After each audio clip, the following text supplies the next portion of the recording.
Guna neruskeun roda organisasi di tubuh Polri, maka terhitung tanggal 26 Maret sampai 11 April.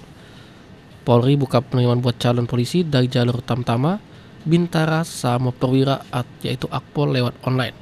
Di proses ini, para peserta pajak langsung daftar ke situs yang sedang disiapkan, lalu ngisi biodata pribadi di situs tersebut. Dijelaskan oleh Karo SDM Polda Sumsel Kombes Pol Kristoyono, proses penerimaan Polri tahun ini masih sama proses pajak tahun sebelumnya. Secara nasional untuk tahun ini, Polri menerima sebanyak 9.000 ikok wong yang terdiri dari polisi lanang sang betina. Penerimaan Akpol, kemudian Bintara Polri maupun Tamtama Polri. Secara total nasional itu untuk penerimaan anggota Polri itu sejumlah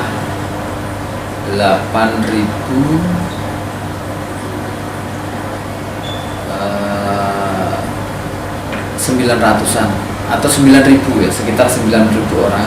Itu terdiri dari Akpol, kemudian Bintara maupun Tamtama.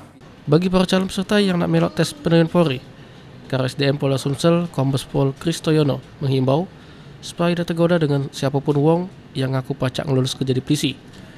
Selain itu juga proses tahapan penerimaan tes sampai tes kagetnya, penerimaan Polri tidak dipungut biaya apapun. Firman Hidayat, PAL TV.